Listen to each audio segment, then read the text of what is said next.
Let me see your hands. Who took the bus? Did you have fire in your gut? What's going on, guys? It's Gut Check 2X back with Gut Check Big Lip. Keep it rolling. Let's keep it rolling. All right.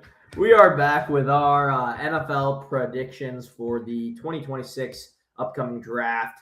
Obviously, we took a year off last year. It wasn't a great draft, in my opinion, so we just kind of decided not to do anything. But we'll start off by giving you guys a quick recap of our last video, which was the 2024 wide receivers, because today we'll be going over the 2026 wide receiver class.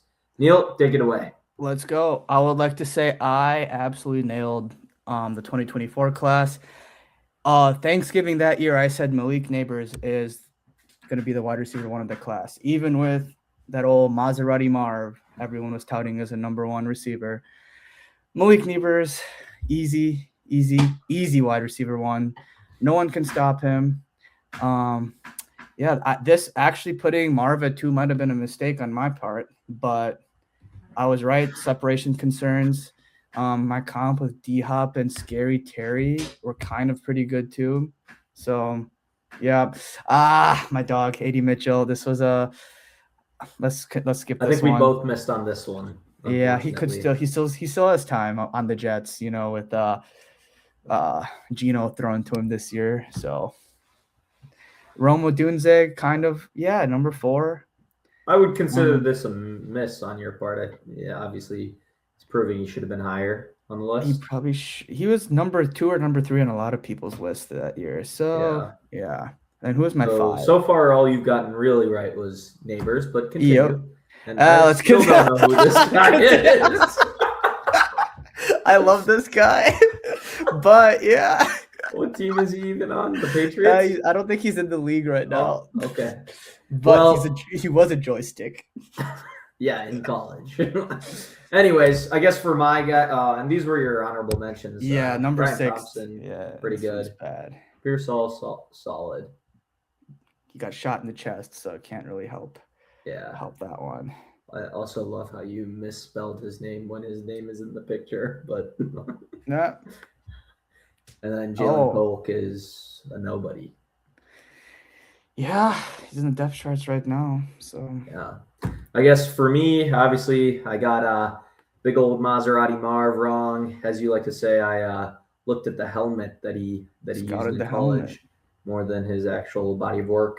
I mean, I still believe in Marv, but he's got to want it. I don't think he does want it right now. So, which that's one thing. We don't need to. Let's go to the next. And then Neighbors, obviously, I was wrong in putting him at 2, but obviously he's been great apart from his injury. So I don't consider it too big of a miss. Obviously, I mean, he should have been over Marv, but he was still high on my list. And then looky here, like I think mine is better than yours at this point. You said I had him at 4, and you said I missed. You have him at 3. I had him at 3. That's more comparable to him being at 4. I thought you said having him at 4. I thought you said having him at 4 was the miss because he should have been higher. He should have been. Oh, I thought you said he should have been lower. Look, he's been pretty good over comparatively to some of these other guys. I guess, especially this past year. Yep. Again, we both missed on this guy, so no need to relive this. And you kind of got it here. I think if I remember right, you were good with this. Lad. This was my big one. That was your big one. And I wish I would have had the balls to put him higher because I really like Lad. Still like Lad. Obviously, a little bit of a down year this year comparatively to his rookie season. That time we started Gut Check and we kind of failed the whole Gut Check experiment. Like you didn't go with your gut. I didn't go with my gut. Yeah. I would have put Marv lower, but all right. Yeah. But anyways, that's where we're coming from. So let's get into our 2026 list. This time we don't have a presentation. So, all right. We got busy lives. We got really busy lives going on now. So exactly. All right. So clear S tier. No one comes near this guy. Jordan Tyson is the clear number 1 receiver of this year's draft. Watch anything he does. I see CeeDee Lamb, probably with better hands, but when you watch him move, I think he's CeeDee Lamb. it's straight poetry. The only con is I don't think he really knows how to land, or like after he catches the ball, I sometimes this dude just has like no spatial awareness whatsoever. Like he'll run a crisp route, and then after that he'll just I don't Run know right in the defenders. run right in the Yeah. defender, land like on the inside of his ankle for no reason. That's why he's all injured and shit. But he is I was like almost tearing. You know when like Chad Johnson watched Devontae's route running, I was like Mhm. almost tearing up just watching him. I'm like, this guy, other than Neighbors, I don't think I've ever been higher on a receiver in this draft. Damn. So, yeah, you want to The go injury with concerns don't concern you at all? no, because I mean the ACL, no, because the hamstring doesn't need Jetta's had a hamstring 2 years ago. He's fine. What's his face? JSN, highest paid receiver, didn't play the last year of his college on a hamstring strain. He didn't play a single game. Look how he's doing. So, and then Jordan Tyson, the game he injured his hamstring, he still played like 10 more minutes and was still routing people up after that. So, who's your number? You want to go your one, my one? Or Yeah, I'll skip over to my one. You've known it for a while. I mean, hopefully I'm not making the same mistake going back-to-back Buckeyes in my number one rankings, but Carnell Tate, I've loved watching him play. I'm a big college football fan, and especially Big Ten, so I've watched a lot of Carnell Tate over the last couple of years, and I've always said that he is, in my opinion, one of the better receivers in college football. I know a lot of people talk about his inability to separate. I know you like to bring that up, and you say it takes too long. I think part of that is the scheme at Ohio State, where again he wasn't always the first read, so maybe he's on some longer developing routes. Anyways, I think he's a smooth route runner. I love the way he gets in and out of his breaks, and then contested catchability. I know everyone likes to talk about that. He's got a good frame, and he goes up, tracks the ball really well, and then I think he does have an untapped potential just because not many guys are getting drafted. I see you nodding there, but not many guys are getting drafted in the top 3 of their position, and they were the second option on their team. So I think there's room for him to grow as just being like a top guy on a team eventually. I just find it, I really like love the name, and when I was going to watch him, I was just suddenly disappointed when I saw Carnell Tate. One, he's not going up against the best DB on any team. He had Marv the year before or 2 years before, and now he had Jeremiah Smith.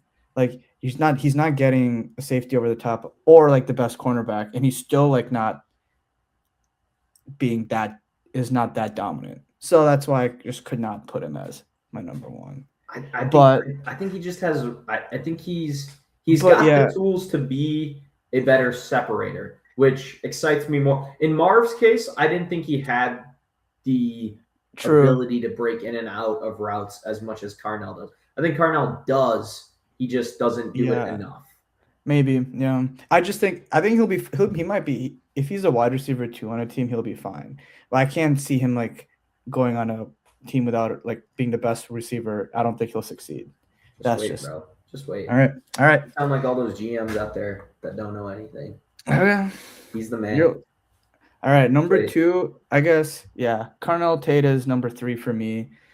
My number 2 is Makai Lemon, and the way I organized my list was like the only skill I cared about was can you beat the man in front of you, and Makai Lemon was definitely better than Carnell Tate.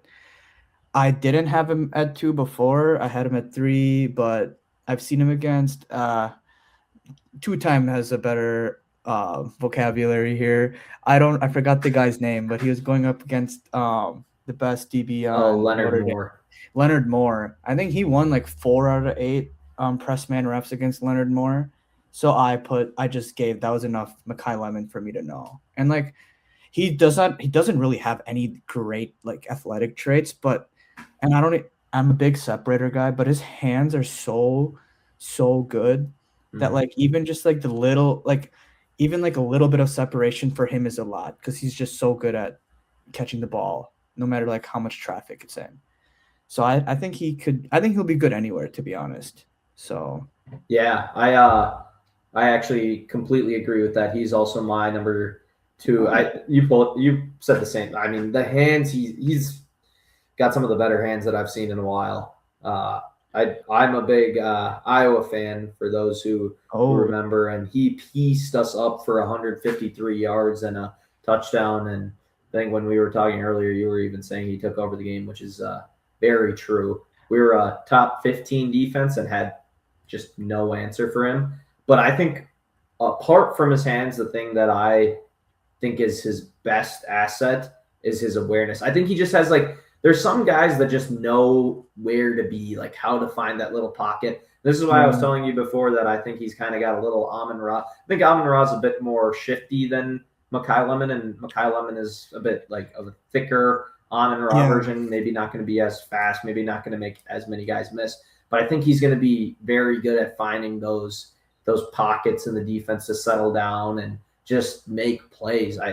He impressed the hell out of me when they played Iowa, and I think he's got a good career ahead of him.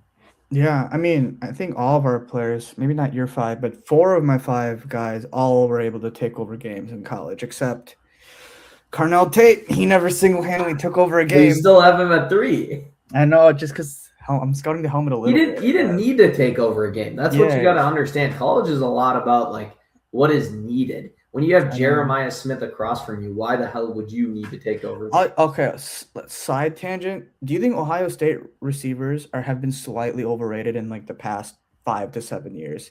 Because no. I think the Garrett Wilson, Chris Olave draft just set the standards way too high, and now we just think that just because someone's from Ohio State, yes, but then he was not Emeka Egbuka over. Emeka Egbuka, what? Good first 4 weeks, and then fell off a cliff.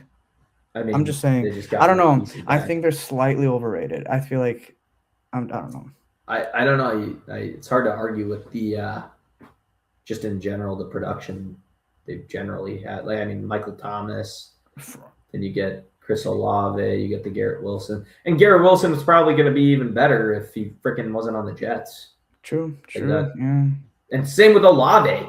He's been just getting killed because he had Derek Carr and then your boy Spencer Rattler, who actually played pretty good. Who lost his job to Tyler Shough. Could be really good. That good. All right. Anyways, continue. Hey, my number 4 guy. Anything else you want to say about Carnell? No, I mean, I think he's a dog. If you read about his backstory, you kind of like, you don't want to really bet against that. So, can't. Yeah, maybe cut that out. Anyways, that's fair. I was gonna bring it up when I mean, it is a story that'll, make a guy want to do as much as he can. Yeah, I guess. Okay, my number 4 was Casey Concepcion, or Concepcion, as they say. Okay, this comp is bad, but that's how they call it, Concepcion. Yeah, it's Concepcion, not Conception. All right. Well, my comp is bad, but in a very good way. He reminds me of Kadarius Toney, and every way like Kadarius Toney. Kadarius Toney is a gifted separator, just a joystick, just like Concepcion, but same thing, no hands. But I think his hands are better and his drops aren't as bad because Texas A&M. I feel like we could have put 2-time under center at Texas A&M, and he would have been a better quarterback there. So I think Concepcion is going to be is my steal of the draft. I think he will go in the first round. Do I want to make a predict? Nah. Yeah, but I think no, do it. Bills. I think he'll go to. I think if he's there, I think the Bills might take him. But I think he's my steal of the draft, Concepcion. He could. I think just based off traits. I think he could be the second. I could have easily put him at 2 if I wanted to, because he is when the wide receiver is your school's whole offense with those traits. I think it's hard not. They usually do hit. So they had another good wide receiver. Who? No, they don't. It was what was his name? Mario Shavers or something? Mario Craver. This guy's better. Well, yeah, I'm not saying he's not better, but Mario Craver was a very solid receiver for them. I'm saying like when he's part of the run game. He's he's part of the run game. He's Mario part of, Craver had 59 receptions for 917 yards in 2025. how many Conception have? Concepcion. Stop saying it like Conception. How'd my Conception do? I still think like when a team only wants to get the ball in a receiver's hands, that's usually a good sign. Concepcion had 61 receptions, 919 yards. The biggest difference was he had 5 more touchdowns than Craver. And I think he was injured But too. I'm just debating your point about him being the only part of their offense. I'm not saying Reed's a NFL level quarterback, but he also has the running ability. No, when I say only part, it's like they want their offense. A big part of him was just getting the ball in his hands. So I think and Craver and having Reed run. I'm saying he can also. I think there's more to him than just. It's like the Zay Flowers thing from Rutgers, I think, or his skills went to Boston College, so that's going to be hard. Boston College. Sorry, who went to Rutgers? He did not go to Rutgers. Who the fuck went to Rutgers? I think Max Melton went. I got that mixed up. Okay, corner. Anyway, losing a lot of credibility. But I don't know. That's my number 4. I think I'm actually pretty confident that he will do just fine. Yeah. Who's your 4th? My 4th. I guess I have to give my 3rd. I've gotten my 3rd. So I went with Jordan Tyson at 3. A lot of the same things you said. Just freak athlete, playmaker. That was my biggest thing when I watched his highlights, is that he just makes plays. He was their go-to when they needed something, and he made it. And yeah, honestly, I only put him at 3. I wouldn't say only. I sometimes get a little bit worried putting a guy like him super high just because of, production, skills. Yeah. Film. Yeah. Okay. My bad. Him playing in the Big 12 slightly diminishes what I believe, just because I've generally thought that the Big 12 has pretty horrible defense. And I think that's pretty true. Obviously, they had Texas Tech, which I believe he had a good game against, and they had a top defense in the country. But in general, I think the Big 12 struggles on defense, and that's not to take anything away from him. He still made the plays, but that played into it. And then the injury concerns on top of that. I don't think it's great going into your NFL career having that question mark. Obviously, many people have had that and overcome it, but it was just a little much for me to put over. But it was hard. The top 3 for me were very, very close, and I think there is a little bit of bias to Carnell just because I watched him the most, as well as Mackay. But then I'll go on to my 4th. I'm going another Big Ten guy here, Denzel Boston. Wait, did you want to say something about? No, I mean, no. You can say it. I was just gonna say, actually, both of us having Mackay Lemon at 2 is pretty against consensus. Yeah, a lot of people aren't that high on him. They think he has no. They just care about the underwear Olympics and be like, nah. Yeah, no, I don't really worry about what his 40 time was and all that.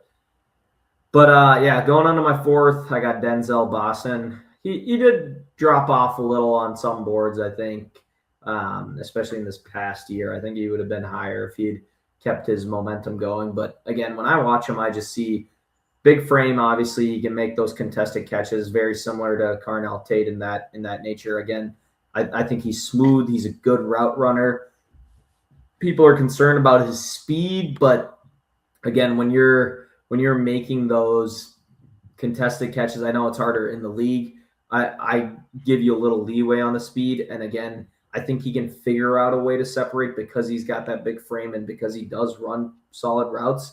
So I'm not as worried with that top end speed, and I think he'll at least be a good wide receiver too for a team if he lands in the right spot. I don't think every team will be a fit. Like some of these other guys, like Mackay Lemon, we both said, I think could succeed on any team he plays for. Mhm. I think Boston will be much more of if he lands in the right spot. Yeah, I actually like Boston. You can agree, right? Like Yeah, during yeah. the You season, talked but about him then a lot. I saw this video on Twitter where it was just all of his reps against D'Angelo Pons, that 5'8" corner from Indiana, and Yeah. Boston 6'4". He just got smothered, could not breathe against a tiny little manlet like him. Could never be me, but by the way. But just You saying, are a tiny little man. that was the joke, okay? My Wow. bad. Okay. But all right, fine. Wow, so mean. I'm just kidding. Anyway, anyways, if you're that big and you can't beat a 5'8" corner who's probably a second or third rounder, I am not putting him in my list. I am sorry. The NFL will know that, and they will put their third best corner on you, and you'll be blanketed. That's fair. All right, to the last ones. Last one. This one's Okay. this hey, this is called gut check for a reason. I actually think Bryce Lance is actually underhyped right now. And he is someone that I watched some film, but it's all like shitty like NDSU films. I'm like, it's hard to watch. But if you just watch the way this dude moves, it's so I think I'm just super high on him. I think he'll translate some way. Probably year 2 or year 3. But I think he should go in the second round if you ask me. He has better hands than Christian Watson, and he moves just like Christian Watson. When I saw him at the combine, I thought he was Christian Watson's younger brother and not Trey Lance. Trey Lance's. But this might be the Lance we all wanted. I'm just gonna say that. Yeah, I mean, I don't really have a ton to say. Obviously, you sent over his highlights a little while ago and said, "Watch this." But to me, it's I don't know, main guy. Like obviously, he was the main guy in their offense. Yeah, And this sounds really weird, but like sometimes, like with Christian Watson and him too, their hips just move a lot. Like they just move differently when they run. Like these big lanky guys with hips Yeah. that fluid, it's hard for them to miss if they stay healthy. That's just my thing. And he has good hands, so Yeah, I mean, I could definitely see. I could see him. I like the comp, Christian Watson. and Christian that- Watson was a first rounder, so or Yeah, but does that like Should have him been, yeah. being Christian Watson level? Will that in this deep of a draft class? Will that mean he's a top 5 receiver? I don't know. I think he mean, can have a decent. if you think about it, only like 2 or 3 of these receivers are going to have like 1,000-yard season at best in the Yeah, first year. I guess. So if I were to, I could see if he just takes the league by storm. One of these people, I would put him over like Omar Cooper Jr. if I had to place a bet. Yeah, Who would produce more? That was my thought process. that's fair. And I guess I kind of went a similar route. Obviously, you saw it already when I had scrolled down, but I went a little out there, and I'm kind of realizing that maybe I'm a bit of a homer with the Big Ten. Big Out of Ten that, you're kind receivers. of like a Big Ten and a helmet scout. USC and Ohio State. Dude, receivers. USC is not even that good anymore. That does not count as a helmet scout, especially when I have Jordan Tyson and Denzel Boston there too. You know? Yeah. But anyways, Jacoby Lane, big frame. A lot of these guys are pretty similar, like in the sense that bigger guys, good athletes, able to make those contested catches. Obviously speed, separation. So like I guess Jacoby Lane could be seen as like a poor man's Carnell Tate, but I kind of just go based off of what I saw when he played Iowa and when he played some other Big Ten teams. He, again, is just one of those guys that I feel like, especially red zone, he's very reliable. And I think, again, similar to Boston, if he lands in the right spot, he could find himself as, like a wide receiver 3 starting off that morphs into a wide receiver 2 that is successful. So that was kind of where I was going with him. I also considered Antonio Williams from Clemson. Oh, yeah. I like Antonio Williams, and he's got a lot more to his game than some of these guys, but also with the injury concerns, and it was a little tough to tell just because Clemson's offense honestly sucked. So I didn't really get to see what his true potential was. So that's where I ended up going, Jacoby Lane. Yeah. I think it's a good list. That might bite me in the ass. I didn't even bother watching Jacoby Lane. And then 2 years ago, I didn't bother watching Brian Thomas Jr. just because I'm like, oh, Neighbors is him. Yeah. So No, I think Lane could be good. I think he could. But I mean, yeah, if you had Zachary Branch, I'd say you're helmet scouting for USC. you see, he got arrested. Yeah. Yeah. I didn't understand. He just stood on the sidewalk and decided like not to move or something, right? Yeah. I didn't it was pretty That's dumb. weird. Yeah. But Not a true Georgia Bulldog. Wasn't involved Yeah. in driving. so you got any honorable mentions or? Should we go I ahead guess and my cut it off? one I had at number 4. I did have Skylar Bell as my honorable mention, but then I just got That's like flashbacks the to freaking Yeah, from Javon Baker Yeah. last year. But yeah. So I think I'm not gonna have 2 wild card pulls. So Yeah. I do remember like the biggest stat to predict like wide receiver success in the NFL is early breakout age. And I think all of my guys have early breakout ages. And then funny enough, meaning like when they broke out in college. yeah, like you want to Okay. see it at around 19, 20 Huh. years old. Yeah. Yeah, the I only mean- stat I saw was what my eyes tell me, and I like to rely on that, especially if you look at our last rankings. I think it went pretty well, so maybe early breakout age doesn't really matter when I'm looking. It's just like the thing I found out after I made my list. It was just Okay, like, oh, gotcha. my eyes were good. These Yeah, are okay. early breakout ages. All right. Yeah. All right. Well, that's what we got for this year's 2026 NFL draft. We'll keep you updated on if we release anything post-draft, maybe a little bit of a review of what we think went well for certain teams and what didn't go well. But for now, I'm Gut Check 2X. I'm Gut Check Big Lip. Please comment if you want to see any other type of videos. We will take suggestions. Yes, sir. Thank you to our 4 viewers. See you Also, later. any sponsors want to hit us up, just go ahead and do it. So- We'll consider it. All right. Bye. We're here for a reason. Don't get that twisted. Okay, we're here for a reason.